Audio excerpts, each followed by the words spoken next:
Hey guys, wanted to talk about where the winners of UFC Fight Night Paris go from here. And we'll start with Robert Whittaker.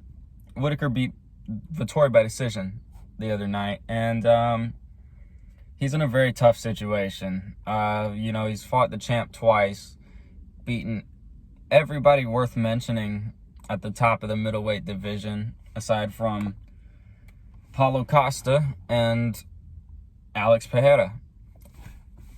But Pereira's got a fight with Izzy coming up. I think that's in November, I want to say. And Paulo just fought recently. So, his timeline with Paulo kind of matches up. They're both going to be taking some time off, deservingly. And honestly, I think that if he stays at middleweight, because he has talked about going up to light heavyweight, 205, and if he decides to stay at middleweight, it seems like a fight between him and Paulo might be the one to make. But he's putting up a very good argument to get a third fight with Izzy, which, that doesn't happen. You don't lose to the champ twice and get a third fight. More often than not, you lose to the champ twice. That's it. It's done. But yeah, I think Paulo and Pereira are the only two that I would like to see Whittaker fight at middleweight. But Pereira's taken, so really that just leaves Paulo, and I think he beats Paulo. Paulo relies a lot on explosiveness, power, and just kind of making it a wild fight.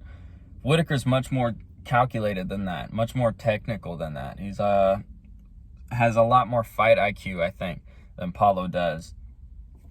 And yeah, like I said, I think he does beat Paulo. But if he decides to move up to light heavyweight, now he has said if he decides to move up to light heavyweight, it will be permanent. It's not going to be a situation where, maybe he moves up, doesn't do as good, and then drops back down. He said if he decides to move up to 205 pounds, then he'll be there to stay. He wants to commit so that, he can receive the full benefits of moving up. And if he did move up, he'd be kind of at a size disadvantage. Because, he's only I want to say 6 foot tall. He's definitely not the biggest middleweight either. But I think he stands a good chance at light heavyweight. Obviously against guys like Dominic Reyes and Jan Blachowicz, he'd be a bit smaller than them, but he'd be a lot quicker, I think. And I think it very much worked to his advantage, that speed. And he's got such great footwork. He might be able to move up and just kind of be similar to Lomachenko in boxing, maybe. But yeah, he's in a tough spot. Whatever choice he makes, I'm with him. Because I really like Robert a lot. But I don't know, he's got a tough decision to make, Stay at the weight class where, it's not guaranteed you get another title shot, or move up to a weight class where, if you do good, you will get a title shot. But if he does get a title shot at 205, then he's got to fight Yuri Prochazka, and Yuri's huge compared to him, I think. Very tall, very big, very long too. And the way he fights is very wild, but he's also got that speed. He's got that quickness. And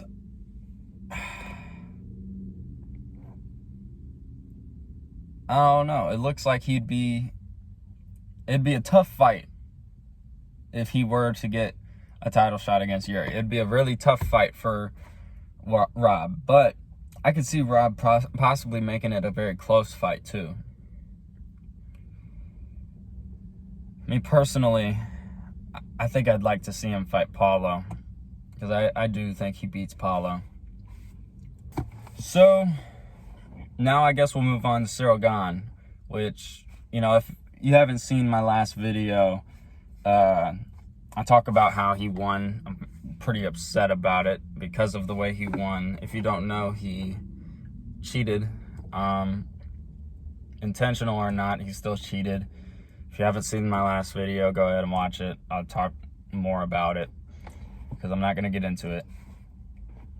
But as for Cyril, he called out he called out Francis Ngannou. He said he wants another title shot. And I'm going to be honest, I don't think he's done enough to earn that title shot. And I'm not just saying that because he cheated. I'm saying it because, I mean, he's one fight removed from his title fight with Francis. And he lost that fight pretty decisively. I think he's got to show more. He's got to show more. And he got out-wrestled against Francis. So my thinking is, if it was up to me, I'd put him up against Curtis Blades.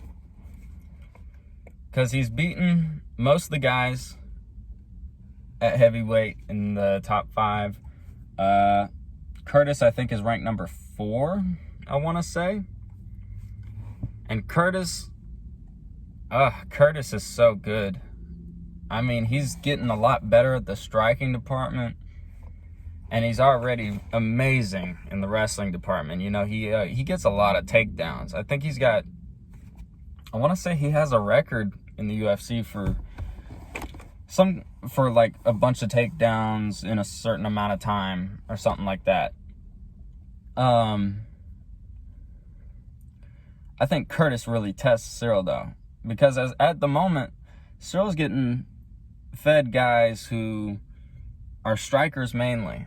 You know, he's fought Volkov, he's just fought Ty. You know, he hasn't really faced like a really good grappler, a really good wrestler. And Curtis is about as good as you can get at heavyweight when it comes to the wrestling. And I think Curtis would very much test him, especially considering, you know, they're close to the same size. I think Cyril may be a little bit taller, maybe a little bit longer than Curtis, if anything. But Curtis, he's been very impressive as of late. What was his last fight? He won his last fight by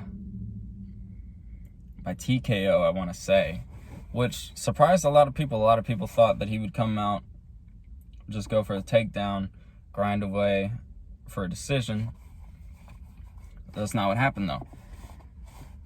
So, yeah, I'd like to see him fight Curtis Blades.